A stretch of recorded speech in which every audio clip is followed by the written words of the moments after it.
About to embark on an adventure of cycling across the Sahara Desert. I've just been bitten by a snake.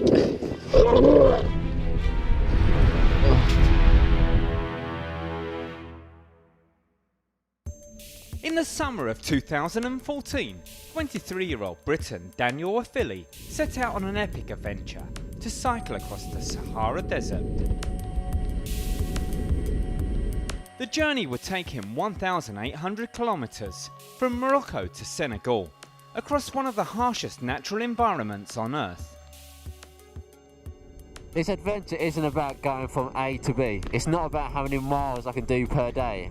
It's about embracing the feeling of being lost in the world with just your backpack on, living life.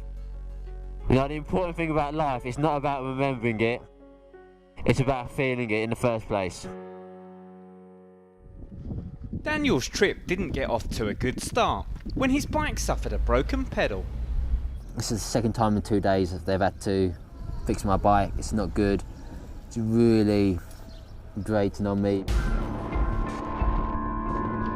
He cycled 386 kilometres with only one pedal, but eventually got hold of a new set of wheels. Before long, Daniel sustained his first injury, a cut toe. But worse was to come. He had to make the most of the desert's limited flora and fauna for nourishment. The biggest challenge was definitely finding food and liquid intake when there was just none around. The extreme conditions and physical exertion left him dehydrated and desperate for liquid. I'm just creating a solar still by urinating inside this water bottle, and the sun's rays will evaporate the water content from the urine and it will condense against the larger bottle's surface, and hopefully I can drink that. Well, it's not a lot, but it'll have to do. In an environment where food is scarce, he was willing to consume even the most unpalatable meals. Eating bugs is never easy. You know, it doesn't matter how many bugs or slugs you've eaten, each one tastes as worse as the first. Whoa. The best thing about reptiles is that because they're cold-blooded, you can actually eat them raw, because they don't contain all the bacterial infections which can harm you as much as warm-blooded animals do. But they do still possibly contain parasites which can make you very ill. So, bon appetit.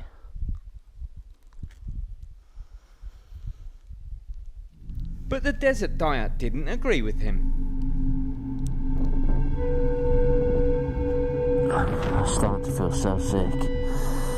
I don't know how much more of this I can take.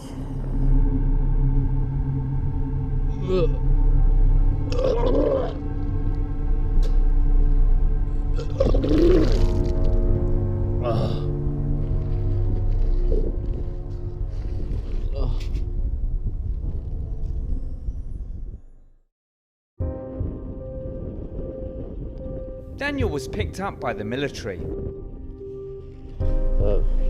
What problem? Just And transferred to a local hospital. no hospital. No hospital. Oui. After a few days' break, he was back on track. Well, nearly. My compass has stopped working earlier, so that means I've been going in the wrong direction for the past several hours. If I can get to those sand dunes, the tallest ones in my sight, I know I can find my way back. As it got darker, Daniel struggled to find where he'd pitched his tent. Now I'm very scared at the moment. I still have not found my tent. I need my tent. I need it bad. I need it bad. Before tracking it down in the nick of time.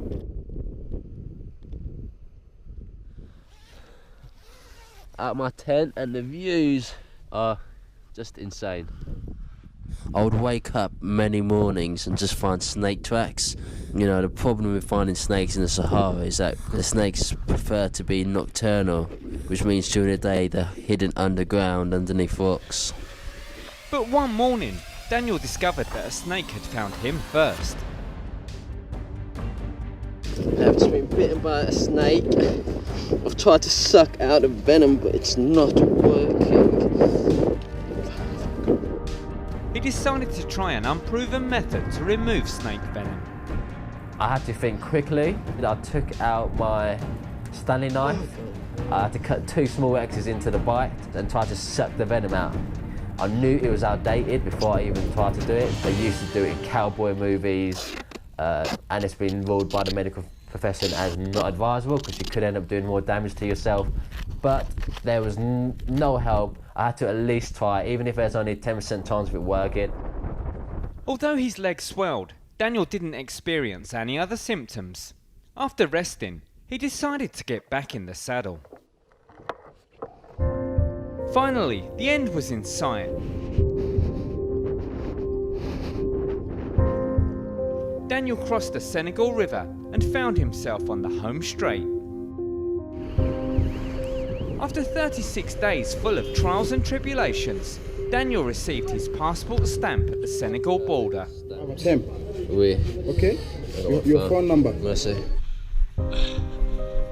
And he couldn't resist celebrating completing his epic journey with a cooling dip in the ocean. Getting to the sea was a great feeling. You know, once I jumped into the water, you know, the feeling of just the wet just pressurising against your body, that was a great moment. That's when I knew it was over. It felt like the Sahara Desert was trying to kill me. It was hot, I was tired, I was exhausted, I was hungry, I was thirsty, and it was batting against me. But after a while I got into a rhythm and I became one with the Sahara Desert. In all, it was alien and horrible in parts, but it was the time of my life.